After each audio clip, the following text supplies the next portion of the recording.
Oke, dan ini tidak ada kendala mati ya.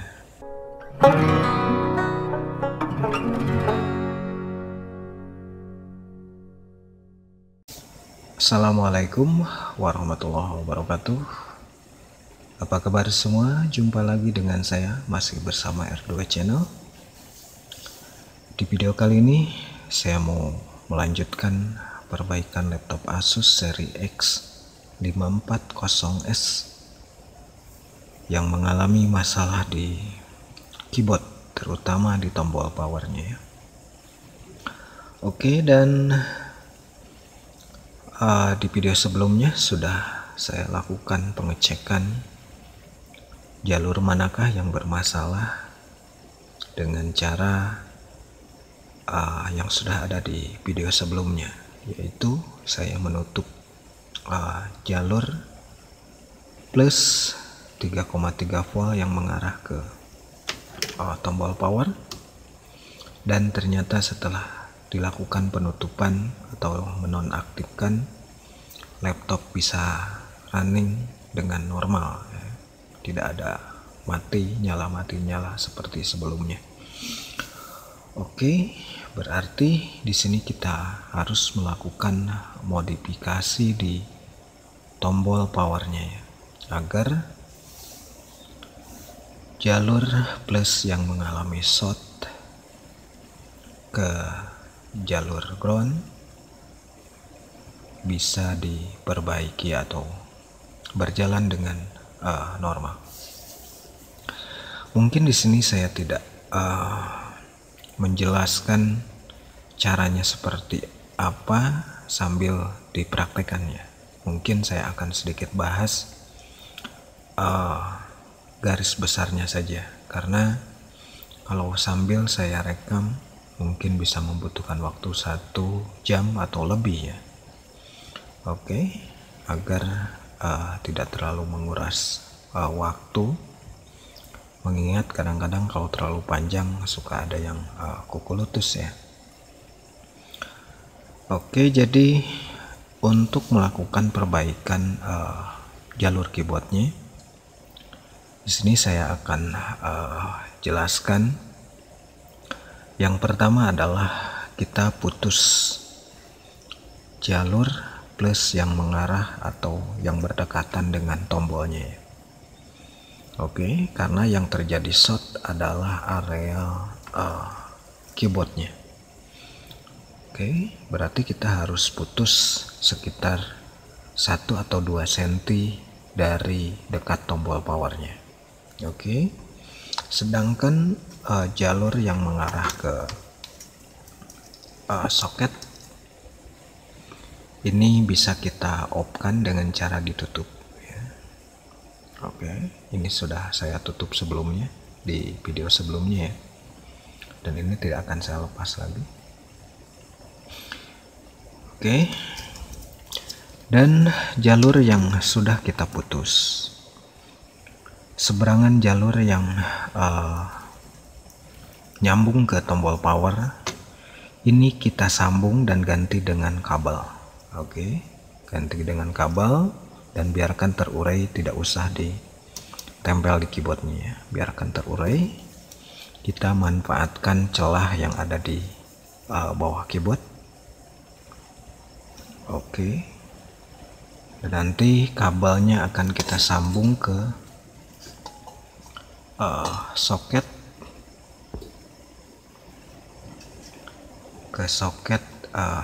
pin keyboard yang ada di motherboard.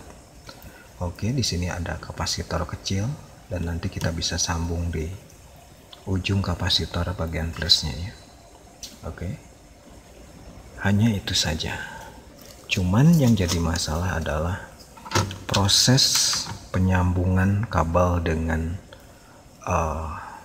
jalur keyboard itu yang menjadi permasalahan, karena proses pengerjaannya bisa dikatakan rumit ya.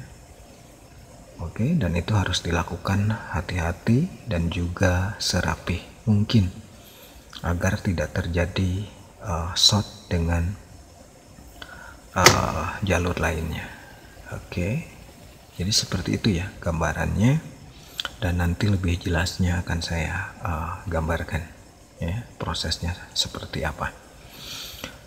Oke, jadi di sini saya tidak rekam proses pelepasannya ya, dan proses penyambungannya, dan untuk materi tentang jalur-jalur keyboard sudah saya bahas.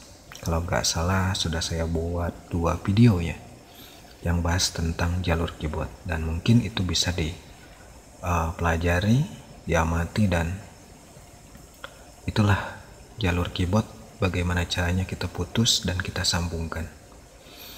Oke, dan tentunya di sini pun kita harus melepas bagian pengait atau penahan keyboardnya yang ada di belakangnya. Oke, dan ini ketahuan sekali keyboardnya masih original, belum pernah dilepas ya.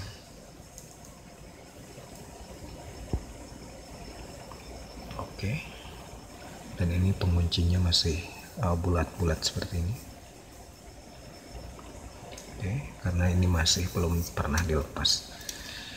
Oke, jadi pada proses modifikasi kita lepas dulu minimal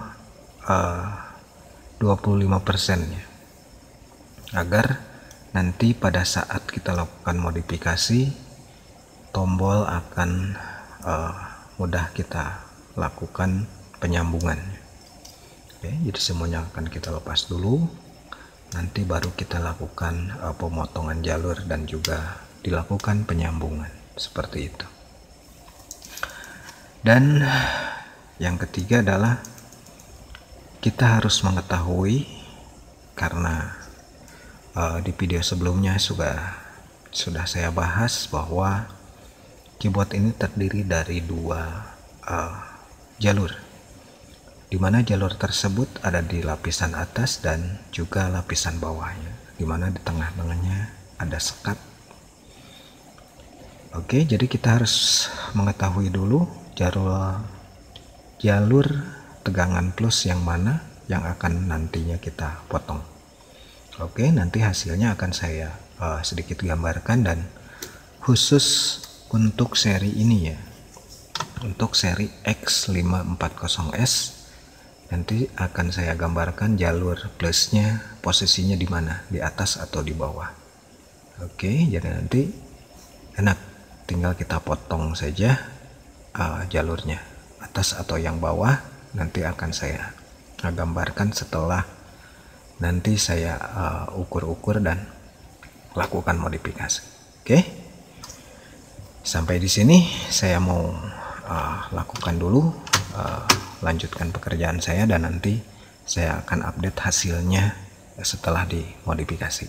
Oke, saya lanjutkan dulu.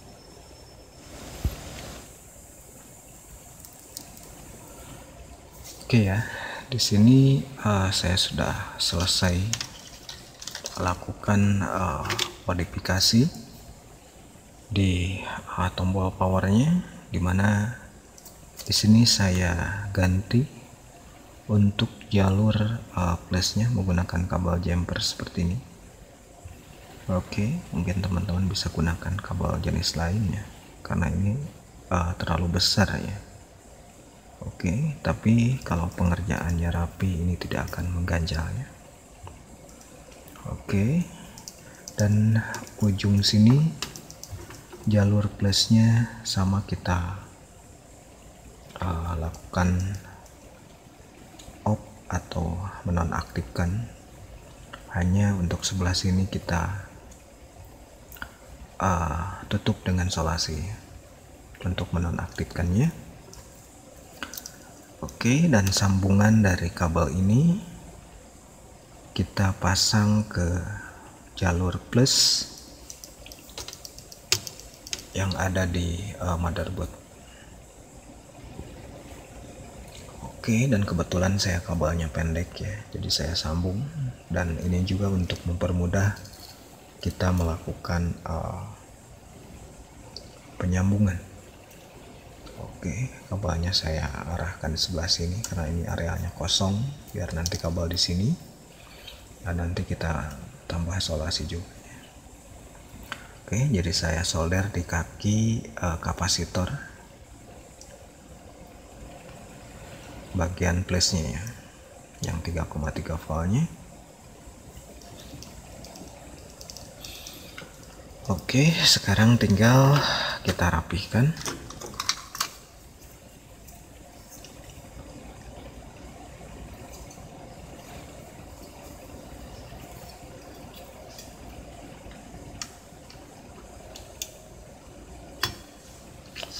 Oke, kita tinggal pasang platnya di sini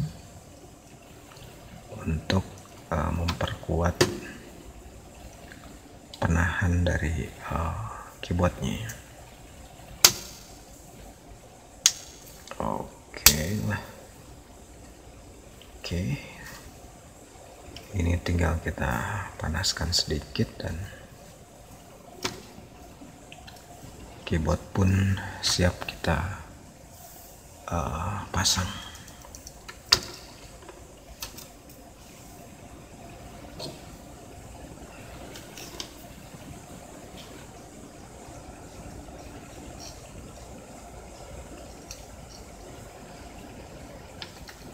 Oke, untuk memanaskan plastiknya atau melelehkannya, di sini saya menggunakan seperti biasa, saya menggunakan soldernya.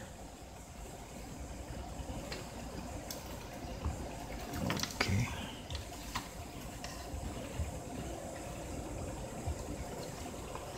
Di sini tidak usah semua ya, yang penting penahannya nempel.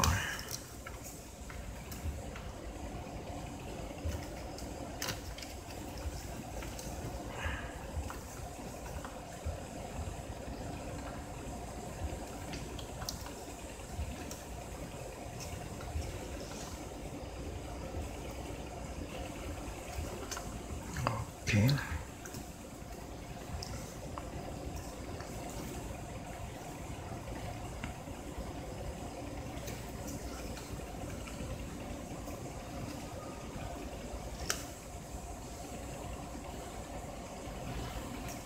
Yang penting jangan sampai lepas saja.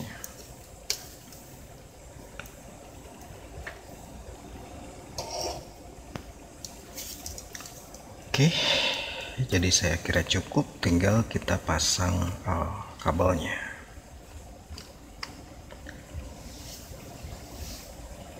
Oke, karena kabelnya saya sambung, jadi tinggal kita pasang dan kita rapihkan agar tidak mengenai bodi dari laptopnya ya, terutama yang bagian ground.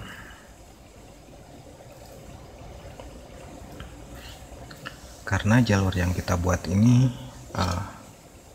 tegangan plus, jadi harus hati-hati, jangan sampai mengenai bodi yang groundnya, nanti akan short dan menyebabkan laptop mati hidup ya.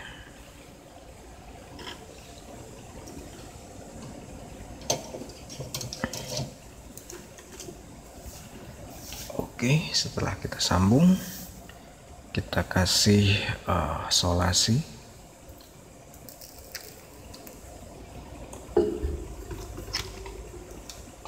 agar benar-benar aman dan tidak menyebabkan terjadinya short.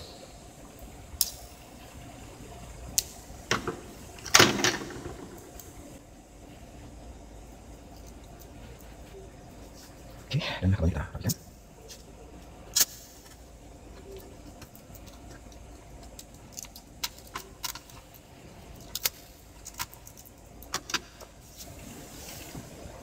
oke, saya rasa segitu udah cukup. Sambil dipasang, kita rapikan juga kabel yang masih agak panjang ya.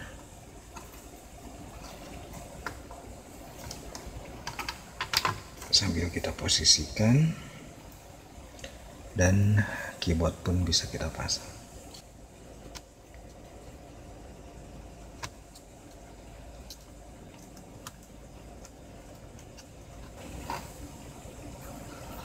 Oke, sekarang kita lakukan pengecekan sebelum nantinya kita rapihkan ya. Kita cek dan kita pastikan semuanya berjalan normal.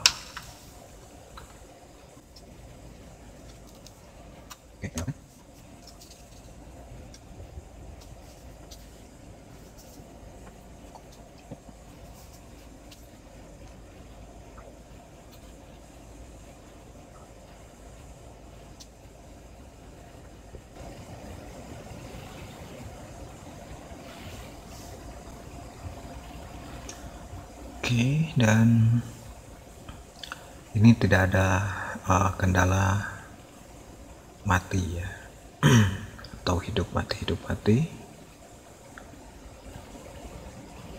Berarti tombol sudah tidak mengganggu atau jalur tegangan presnya sudah tidak mengganggu.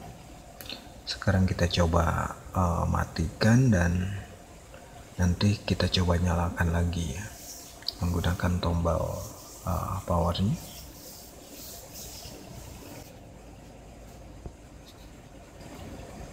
Oke, dan ini lampunya masih nyala ya, walaupun layarnya sudah mati. Kita tunggu dulu sampai benar-benar off.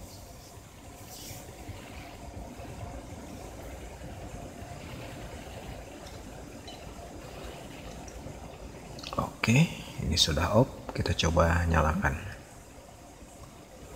Oke, dan tombol power pun sudah berfungsi dengan baik. Berarti hasil modifikasi kita